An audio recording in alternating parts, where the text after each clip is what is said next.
Hello বন্ধুরা, উড়ান সিরিয়ালের আজকের এপিসোডে দেখানো হয়েছে মহারাজ তার ঠাম্মিকে বলে, আমি হলাম তোমাদের মুশকিল আসান।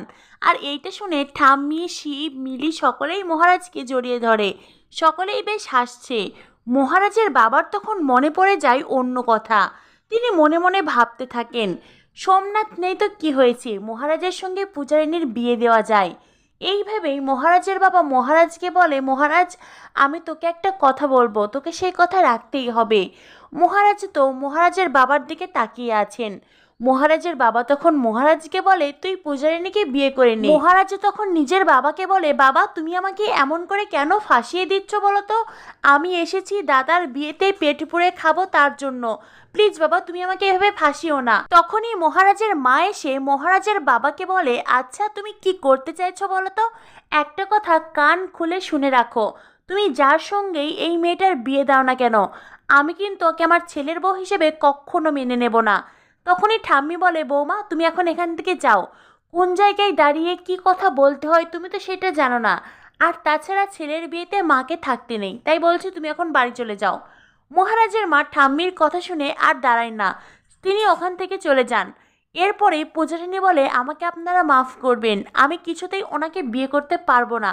মহারাজ বলে, বাবা বাবা আমিও কিন্তু এই মেয়েকে বিয়ে করতে পারবো না। এর মতন একজন ঝগড়টে মেয়েকে কিছুতেই আমি বিয়ে করব না। পূজারিনী বলে, আপনার মতন গুন্ডাকে আমিও বিয়ে করতে চাই না। মহারাজের বাবা পড়েছেন দারুণ বিপদে।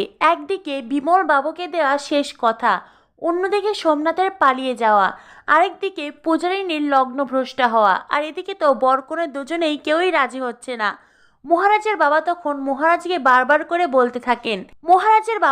মহারাজকে বলে, প্লিজ মহারাজ তুই আমার কথাটা শোন, মেয়েটা লগ্নভ্রষ্টা হয়ে যাবে, তার সারাটা জীবন নষ্ট হয়ে যাবে, আমি নিজেকে কখনো ক্ষমা করতে পারবো না।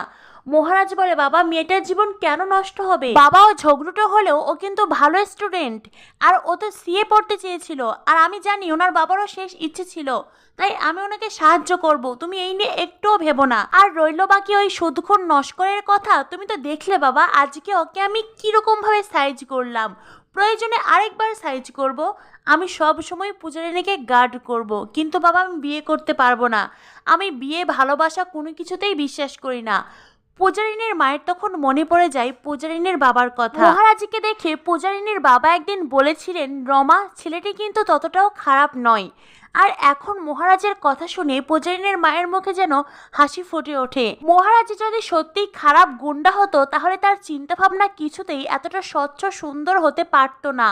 পূজারিনীর মায়ের মহারাজকে বিশ্বাস করতে ইচ্ছে করছে, তাই তো পূজারিনীর বর হিসেবে মহারাজকে মেনে নিলেন পূজারিনীর মা।